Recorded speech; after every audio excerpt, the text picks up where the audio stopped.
É bom poder desfrutar dessa salvação do Senhor. Todos os dias é bom poder acordar e ser lembrado que tem a salvação do Senhor. Quero orar mais uma vez e pedir que o Senhor, pela graça dele, use a minha voz, o meu corpo, para que tão somente a palavra dele fale contigo e fale comigo. Senhor, nós queremos ouvir a sua voz. Nós precisamos ouvir a sua voz. E nós te pedimos, ó Deus, que o Senhor tire todo e qualquer impedimento. Que não haja impedimento à parte da minha pessoa, que não haja impedimento nos corações, mas que de fato a tua palavra alcance a nossa vida e possa chegar exatamente onde nós precisamos ouvir a sua voz. Fala conosco, Senhor. Abra os nossos olhos, o nosso coração e permita que consigamos entender a tua voz. E eu também te peço, nós também te pedimos, que o Espírito Santo do Senhor trabalhe em nós, para que os benefícios da verdade da tua palavra possam ser aplicados nas nossas vidas, ao ponto de conseguirmos ouvir, entender e praticar, para que então possamos viver o verdadeiro evangelho e o desfrute da vida no teu reino. Em Cristo suplicamos que fale conosco. Amém. Talvez você ache que todos os planetas sempre estiveram de uma forma perceptível e conhecido para todos. Eu não sei quando você nasceu, mas a minha realidade, quando eu olho para todos os planetas e para a realidade deles, às vezes eu penso que eles sempre existiram ao ponto de as pessoas perceberem que eles estavam ali e esse tem este nome, aquele outro tem outro nome, e era muito claro e muito perceptível para cada um. Mas se formos ler um tanto a respeito disso, nós vamos ver que algumas descobertas ainda são novas e outras nem tão novas assim. Mas quero ler para você algumas informações. Antes mesmo que houvesse telescópios suficientemente poderosos para verem o planeta Plutão, Percival Lowell, astrônomo americano, cria na existência desse planeta em nosso sistema solar. Ele chegou à conclusão mais de 15 anos antes de que o planeta havia de fato sido descoberto e havia então ferramentas, meios e coisas modernas que pudessem comprovar a existência deste planeta. E aí nós sabemos que depois de alguns anos, em 1930, Clyde Tobin, no dia 18 de fevereiro, descobriu, usando todos os seus equipamentos e comprovando a existência deste planeta. Porém, a crença de Percival Lowell não foi nenhuma adivinhação ou palpite ocasional. Bem pelo contrário. Ele estudou e depois de muito estudo e muita percepção, de forma sistemática, muitos cálculos cuidadosos, ele chega à convicção e à certeza de que esse planeta existia. É interessante porque este homem teve uma convicção, teve uma fé acerca de que isso existia porque ele estudou e porque ele fez suas percepções, suas somas, que o levaram a concluir que de fato este planeta já existia. A fé na realidade do céu e nas coisas sobrenaturais de Deus também é assim. Como a crença de Lowell na existência de Plutão, que não era apenas um palpite casual, a nossa fé é baseada na promessa de um Deus, Criador do céu e da terra. Nossa fé não é baseada na circunstância, nossa fé não é baseada no circunstancialismo ou quaisquer outras questões do dia a dia. A nossa fé é pontuada em um Deus de amor e graça que se revelou através da história.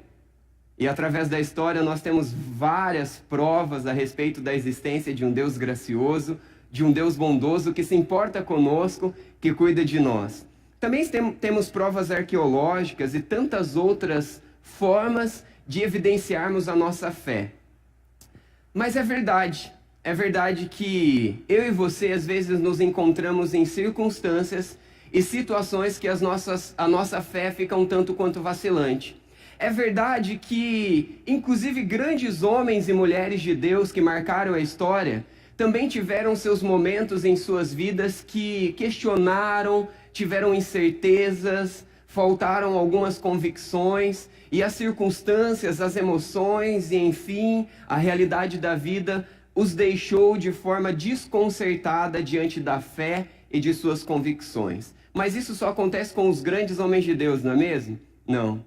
Quem dera. Na verdade, acontece conosco, que não somos grandes homens de Deus ou grandes mulheres de Deus. Se aconteceu com eles, o que sobra para nós? Antes da leitura bíblica de hoje, eu quero ressaltar um texto para você, não abra porque não é o texto da noite ainda. 1 Coríntios 2,14 nos chama a atenção a necessidade de que todo cristão precisa exercer a sua fé, exercitar a sua fé, desenvolver a sua fé. 1 Coríntios capítulo 2, versículo 14 nos diz: ora, o homem natural não aceita as coisas do Espírito de Deus, porque eles são loucura e não pode compreendê-las, porque elas se discernem espiritualmente. Na minha caminhada com Deus, às vezes eu me encontro muito mais parecido como homem natural do que como homem espiritual. Porque não são poucas as vezes que nas encruzilhadas das decisões da minha vida, onde fazer aquilo que eu quero e fazer aquilo que Deus quer, onde fazer a vontade de Deus e fazer aquilo que me é conveniente circunstancialmente, a minha fé parece vacilar. A minha fé parece se demonstrar fraca e de uma forma um tanto quanto desestabilizada. Bom, mas onde está a porção de Deus para mim e para você nessa noite? Está no livro de Marcos. Abra comigo a palavra de Deus no livro de Marcos, capítulo 9. E deixa aberto aí no capítulo 9, eu quero falar um pouquinho para você dentro do contexto do Evangelho, dos Evangelhos em si, mais especificamente do Evangelho de Marcos, a respeito da vida de Jesus. E depois nós vamos ler o texto específico do capítulo 9, mas eu quero te colocar dentro do contexto dos capítulos anteriores também. Evangelhos nos contam a respeito da vida de Jesus, mas mais especialmente nos falam a respeito das boas novas, da esperança de Deus que vem até o ser humano para lidar com o nosso problema e restaurar e curar e aniquilar todos aqueles problemas que nos separavam de Deus. É fato que a Bíblia diz que eu e você temos um grande problema. E o problema é que nós estávamos separados de Deus e nós tínhamos um problemaço com isso, tanto numa vida aqui na terra, quanto na nossa vida diante da eternidade. Mas então Deus se revela através da história. Deus se faz homem e vem ao nosso meio. E isso é o que os evangelhos nos contam, de um Deus gracioso que intervém na sua história. De um Deus gracioso que intervém na minha história. Para nos trazer boas notícias a respeito de que Ele tem solução para o nosso maior problema. Os evangelhos nos falam a respeito disso, e eu quero te colocar dentro do contexto, então, mais inicial, ali dos capítulos iniciais do evangelho, e depois a gente chega no 8. Se a gente for dar uma olhada em qualquer um dos 4 evangelhos, nós vamos ver que os primeiros capítulos estão falando a respeito de toda a genealogia, depois falam a respeito do nascimento do Salvador, o Salvador se desenvolve, o Salvador cresce, se torna um homem maduro, e então começa a desenvolver o seu ministério. Quando nós chegamos aqui no capítulo 8, nós vemos os discípulos, as pessoas que estavam ouvindo a respeito de Jesus, lidando com muitas dúvidas, muitos questionamentos dentro dos seus corações, incertezas e todas essas complicações naturais que acontecem no nosso coração. Os discípulos ouviam a respeito de Jesus, os discípulos caminhavam com Jesus, mas muitas das coisas que Jesus falava para os discípulos ou para as outras pessoas eram um tanto quanto confusas. Afinal de contas, precisamos lembrar que é Deus, que é sobrenatural, falando com o homem, que é natural, a respeito de coisas sobrenaturais. Como podiam os discípulos entender a respeito de que haveria de vir o homem que nasceria, mas morreria na cruz e ressuscitaria? Imagine-se no lugar destes discípulos. Imagine-se no lugar destes irmãos. Não havia acontecido até então de alguém ressuscitar e sair da cruz depois do 3º dia. Não haviam situações que marcavam a história como temos inclusive o nosso calendário. Não haviam provas arqueológicas. Tudo bem, você talvez pense, mas haviam outras coisas. Jesus estava presente, realizava milagres. De fato, eu quero citar para você que até esse capítulo, capítulo 8 especialmente, Jesus havia feito vários milagres. E é interessante que neste mesmo capítulo, Jesus cita que não é para eles saírem falando a respeito dos milagres e tudo mais, porque Jesus tinha um alvo.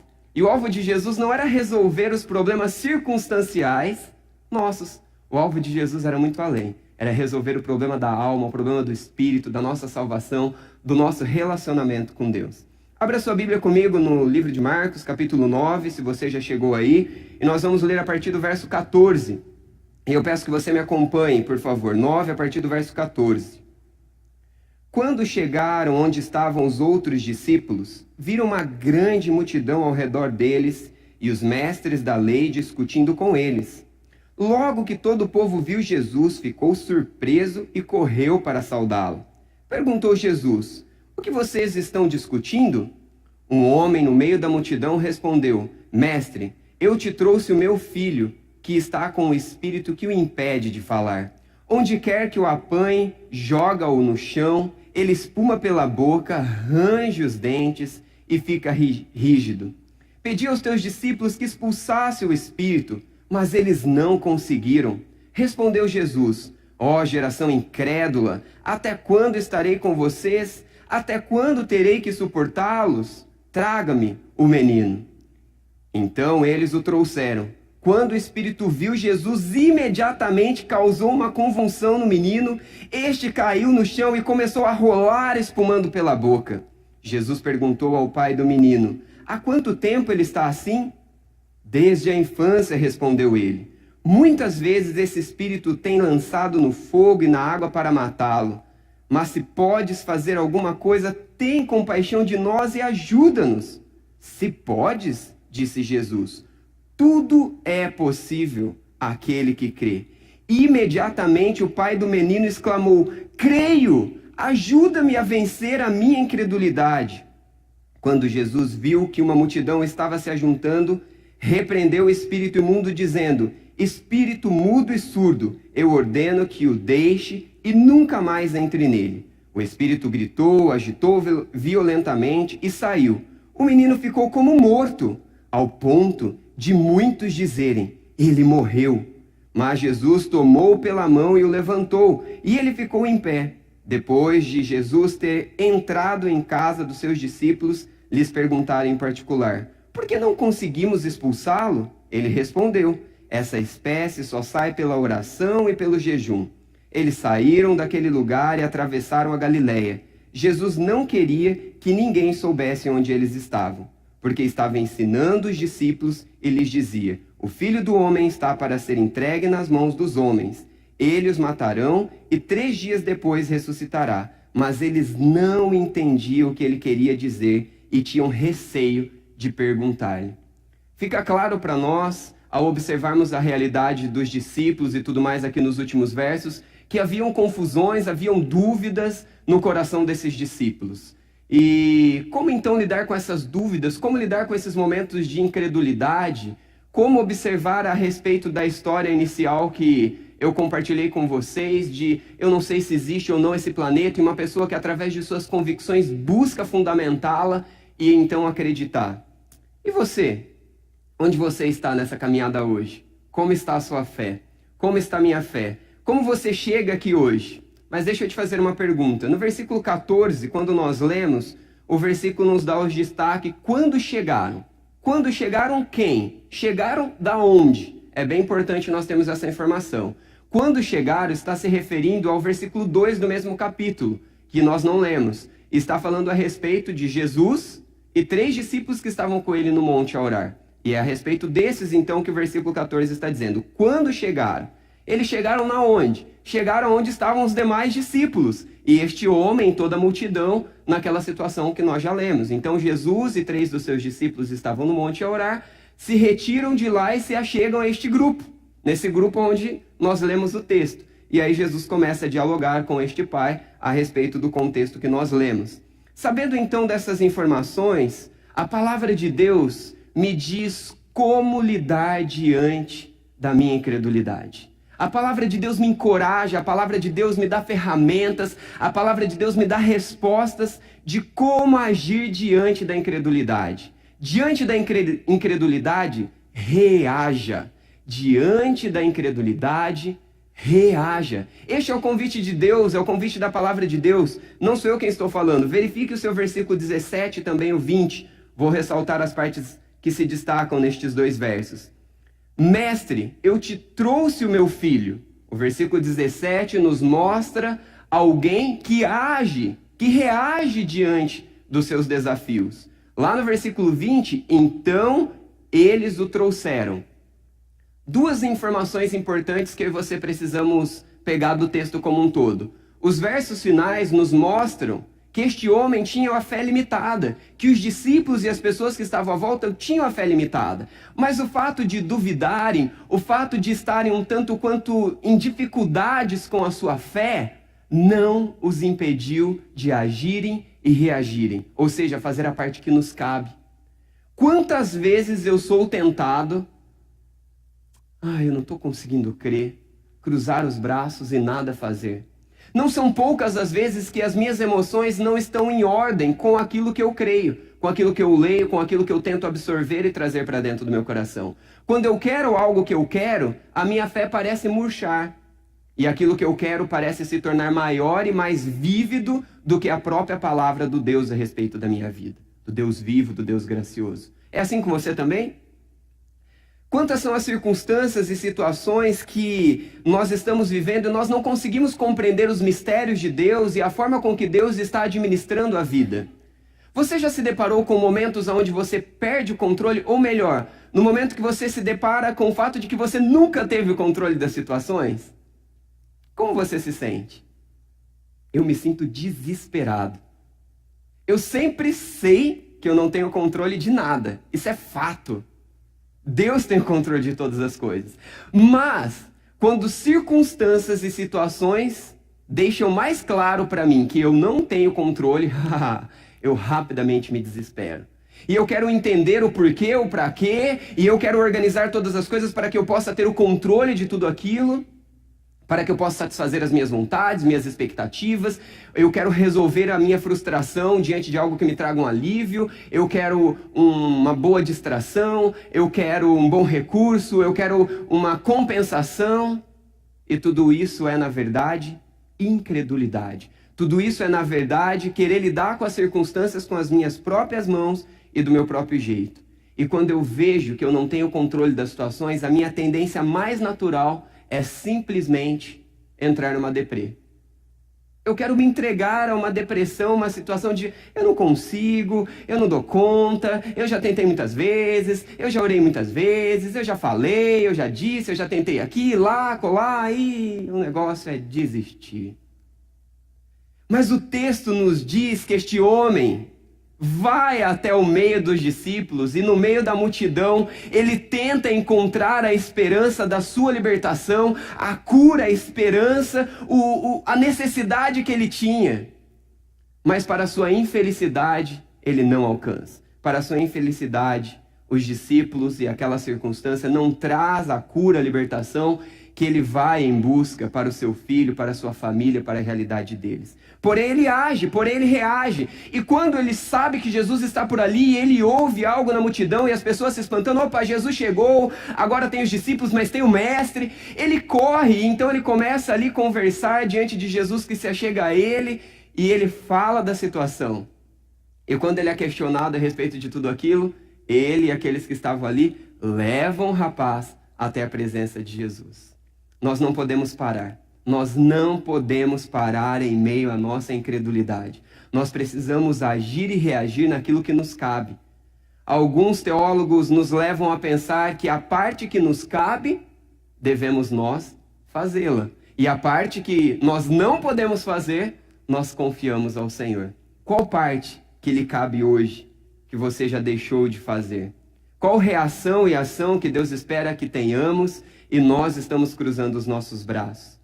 Será que eu estou falando aqui a maridos que já desistiram de suas esposas? Será que a palavra de Deus fala a nós, a mulheres que desistiram de seus casamentos? A pais que já estão ao ponto de desistir dos seus filhos? Ou filhos que já desistiram dos seus pais? Será que a palavra de Deus fala a mim e a você? Aquela área, aquela circunstância, aquela luta que você sempre tem que lutar e você está desanimando de fazer a sua parte? É necessário agir e reagir naquilo que nos cabe. É necessário agir e reagir naquilo que nos cabe. Porque diante da incredulidade, a palavra de Deus me dá a ferramenta de que eu preciso fazer a minha parte. Diante da incredulidade, reage. Porque esse é o convite de Deus para mim e para você. No meio das dúvidas, no meio das incertezas, no meio das suas emoções não tão convictas e daquele momento que você não sente a presença de Deus, que você não sente que é ou deixa de ser, submeta-se a Deus, agindo e reagindo ao encontro de Deus.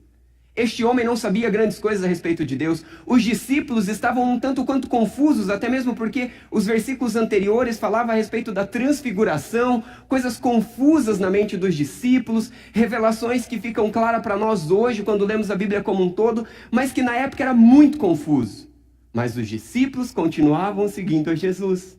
Mas os discípulos continuavam reagindo e agindo com fé na palavra. Este homem, diante de todas as circunstâncias, agiu e reagiu. Creia, confie, lute, haja e reaja baseado na palavra de Deus, confiante em um Deus de amor e graça que se revela a nós. Mesmo quando você não pode entender, mesmo quando as suas emoções não estão de acordo como um todo. Permaneçam crendo, busquem. E lembre-se, todas as coisas neste mundo estão ligadas com a eternidade.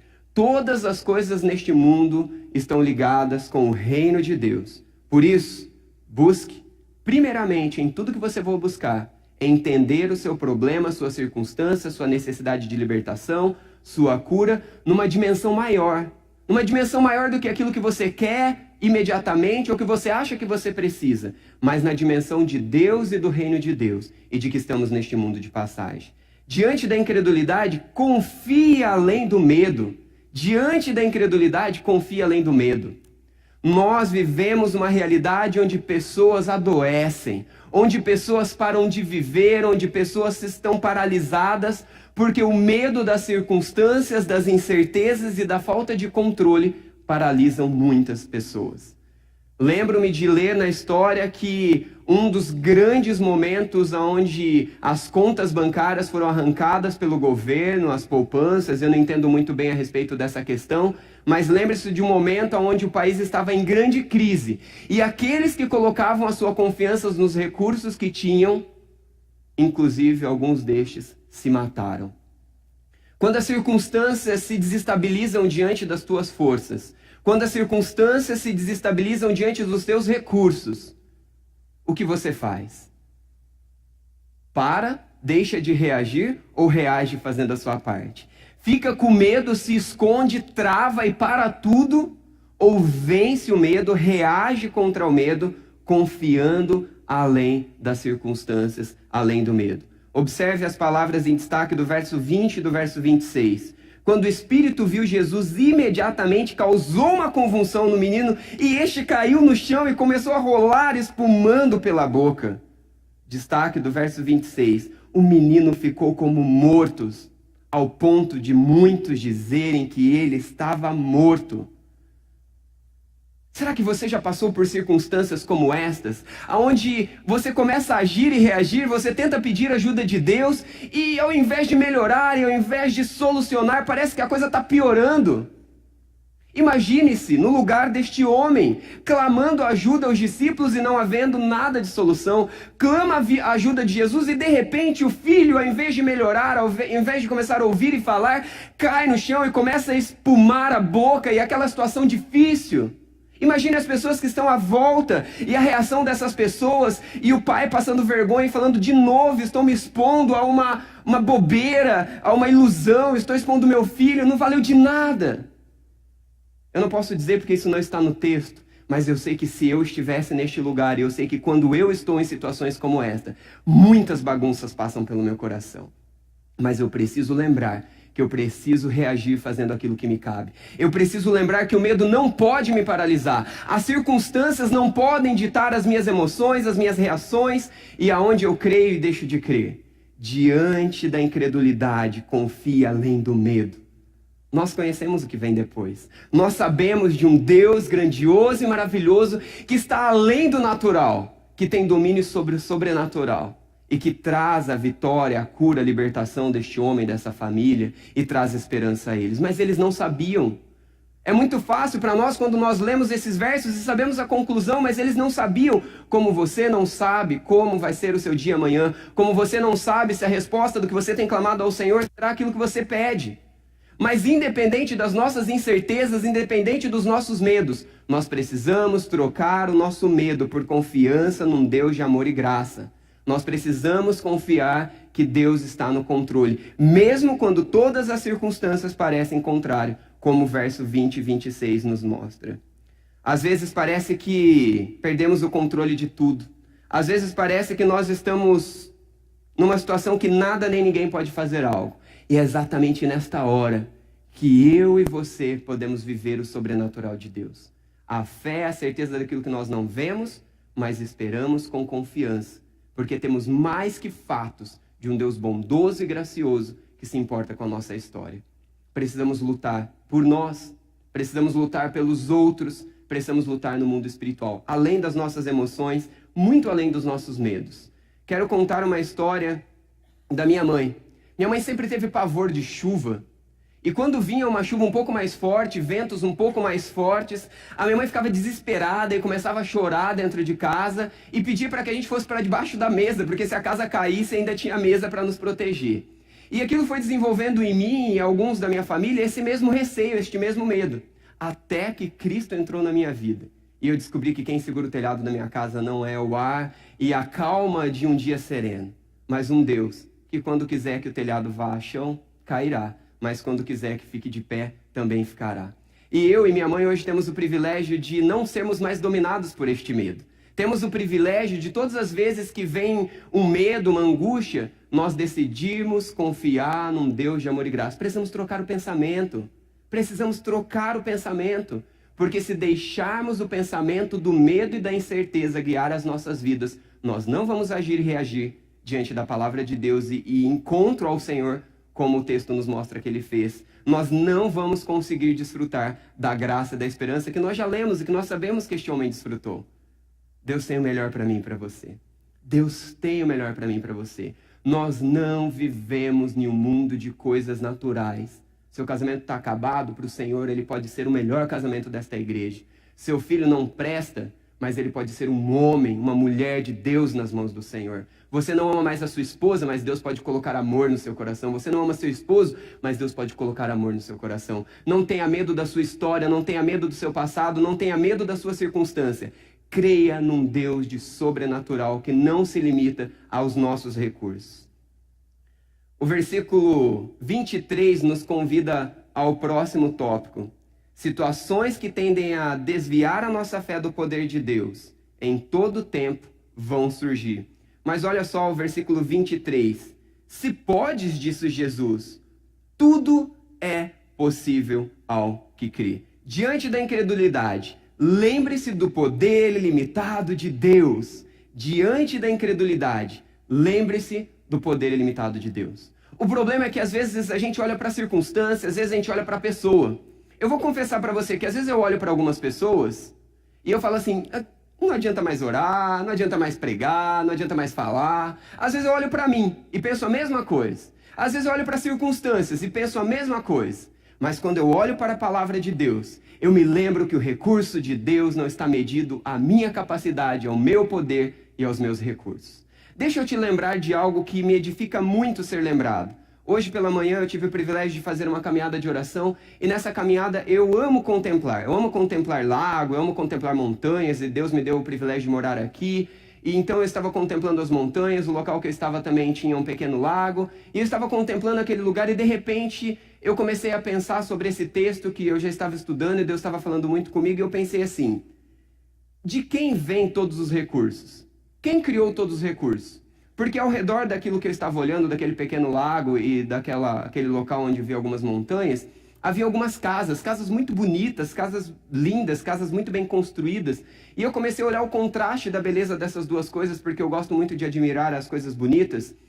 E nessa avaliação eu comecei a pensar o quão interessante é que eu gosto muito das coisas criativas e modernas. E aí eu às vezes admiro o homem e a sabedoria, sua criação. E naquele momento eu pensei, refletindo sobre esses versos e outros, que na verdade Deus criou todas as coisas. O homem, por mais sábio que seja, por mais recursos que tem em suas mãos, está apenas movendo aquilo que Deus colocou sobre suas mãos. Nenhum homem cria coisa do nada. Ele cria grandes feitos da matéria-prima que Deus criou. Ou seja, nós somos nada. E todas as coisas que temos vêm das mãos do Senhor. Por isso podemos confiar além das circunstâncias. Por isso podemos e devemos lembrar diante da incredulidade que o poder de Deus é ilimitado. O poder de Deus é ilimitado. Não ore confiante nos seus recursos. Não ore confiante na sua fé, na sua esperança, naquilo que você está sentindo ou deixando de sentir. Ore confiando de que um Deus maravilhoso e grandioso, que tem recursos ilimitados em suas mãos, está ouvindo a sua oração. Diante da incredulidade, peça ajuda no crer. Essa é a parte mais fantástica deste texto para mim. Todas as partes são fantásticas, talvez não seja nem justo falar isso, mas essa me deixa mais que maravilhado. Imediatamente o pai do menino exclamou: creio, ajuda-me a vencer a minha incredulidade. Creio? Ajuda-me a vencer a minha incredulidade? Tá desconexo, não tá fazendo sentido. Se crê, por que eu preciso ajudar? Preciso de ajuda na minha incredulidade. Este homem sente aquilo que você sente. Este homem está vivendo a realidade que eu e você vivemos todos os dias. Quando um professor na sua escola, na sua faculdade, fala um monte de besteira bem organizada que parece até verdade. Quando nós, diante de circunstâncias de viver com incrédulos, que falam que o meio termo, aquele jeitinho assim, assado, se nós fizermos, a gente vai conseguir. Quando aquele sentimento e aquela incredulidade vem no nosso coração de que se nós fizermos do nosso jeito, nós vamos conseguir o recurso, o alimento, o processo, a satisfação que nós queremos. E o que Deus está nos dizendo diante de tudo isso? Ele está nos dizendo para crer. Ele está nos dizendo para crer, mas que mesmo em meio à nossa incredulidade, Ele se dispõe a nos encontrar. Não desista, não pare. Nós não fomos convidados do primeiro verso a agirmos, reagirmos diante da incredulidade? Logo depois nós fomos incentivados a não sermos dominados pelo medo, pelas circunstâncias, mas confiarmos num poder que é sobrenatural. E agora eu e você temos o grande auxílio de um Deus gracioso e amoroso que me convida e te convida a receber a ajuda dele quando nós começamos a perder a fé. Toda vez que eu e você começarmos a atender para as tentações, para aquilo que nós sabemos que não é de Deus, para mentiras, para manipulações, para incoerências, para imoralidades, para desobediências, para incredulidades, para fazer o que a gente quer ao invés do que Deus quer, para deixar de ler a Bíblia, deixar de orar, deixar de vir na igreja, deixar de servir, deixar de ser fiel, deixar de amar, nós precisamos lembrar de um Deus que está disposto a nos ajudar em meio à nossa incredulidade. Eu e você precisamos dizer: Deus, eu estou tentando acreditar, eu acredito, eu estou aqui, mas eu não tenho a fé completa que eu preciso ter. Ajuda-me na minha fé, fortaleça-me na minha fé. Eu não sei se você sente algo como eu, mas normalmente quando eu estou nas grandes dificuldades ou tentações, eu começo a me afastar de Deus como se Deus não me amasse. Como se Deus não pudesse me ajudar, porque eu já falei o que eu não devia, eu já pensei o que não devia, eu já pensei em desobedecer, então não dá para Deus me ouvir. É mentira, acusação do inimigo, porque o inimigo é pai da mentira. O amor de Deus não muda pelos seus filhos, porque o amor de Deus é maior do que o amor de um pai pelo filho, de uma mãe pelo filho. Eu preciso pedir ajuda mesmo quando estou naufragando na minha fé, porque diante da incredulidade eu preciso pedir ajuda. Imediatamente o pai do menino exclamou: creio, ajuda-me na minha incredulidade. Caminhar diante dos desafios, hesitações, buscando a ajuda de Deus, nos conduzirá a planos melhores e maiores, porque são os planos de Deus para o reino de Deus e porque Ele sempre pensa no melhor para mim e para você. Nós não sabemos nada. A gente acha que pode ser feliz, a gente acha que pode conquistar algo com as nossas mãos, mas confiar e depender nos planos de Deus é melhor e muito melhor. Enquanto eu ficar deixando que as minhas hesitações, dúvidas, guiem como eu ajo diante das minhas incredulidades, eu vou perder tudo aquilo que Deus tem planejado para mim. E o último, diante da incredulidade, discipline-se. Diante da incredulidade, Deus te convida a desenvolver uma disciplina. Observe atentamente as verdades e a base e os princípios contidos no versículo 29. E ele respondeu: esta espécie só sai pela oração e jejum. Precisamos criar e desenvolver disciplinas que nos ajudam a fortalecer a nossa fé. Precisamos criar e desenvolver disciplinas que desenvolvam a nossa fé. Eu preciso separar de todos os dias um tempo para estar a sós com Deus. Um tempo onde eu conto para Deus as minhas alegrias, onde eu exalto a grandeza de Deus, onde eu agradeço a Deus por tudo que Ele tem feito, por tudo que Ele tem me dado, onde eu coloco diante de Deus as minhas angústias, meus medos, minhas incertezas, minhas incredulidades, onde eu ajusto os meus sentimentos e decido submeter-me a Deus. Eu preciso separar um tempo para ler e estudar a palavra de Deus, para ler bons livros que ensinam, livros que fortalecem a minha fé. Eu preciso separar tempo para ouvir bons louvores. Eu preciso separar tempo para ter comunhão com os irmãos. Eu preciso separar tempo para estar na igreja. Eu preciso disciplinar a crescer com Deus. Afinal de contas, tem uma palavra estranha, esquisita, que eu acho que ninguém mais, ou quase ninguém mais sabe o que significa: jejum. Nós não sabemos mais o que é jejum. Nós não sabemos o que é jejum, nós não sabemos jejuar e nós nem sequer jejuamos. Mas é importante que a gente observe, estude e descubra que separar um tempo especial para dizer: Deus, eu não posso, mas sei que o Senhor pode, é algo importante para a nossa caminhada. E que circunstâncias e situações me levam a dizer: Senhor, eu nada posso, mas eu sei que o Senhor pode. Quero concluir com uma última ilustração. Joe McNeil, pastor nas Ilhas Britânicas, relatava que certa vez pastoreou uma igreja que tinha pesadas dívidas. Isso preocupava e ele orou muito a respeito disso, até que certo dia um estranho chegou e disse para ele: aqui está um cheque em branco. Preencha o valor que vocês precisam. O pastor, desesperado diante da situação, enquanto essa pessoa se retirou e falou que voltaria no final do dia: como posso eu colocar essa dívida? Afinal de contas, é um valor imenso e seria explorar alguém. E ele decidiu colocar apenas a metade do valor da dívida. O homem voltou, e quando o homem voltou, assinou o cheque. Mas este pastor poderia ter crido. Este pastor poderia ter crido e colocado o valor que precisava. Mas infelizmente ele não creu. Às vezes eu não creio, às vezes você não crê. Mas Deus quer nos ajudar na nossa fé. Feche seus olhos, baixe sua cabeça.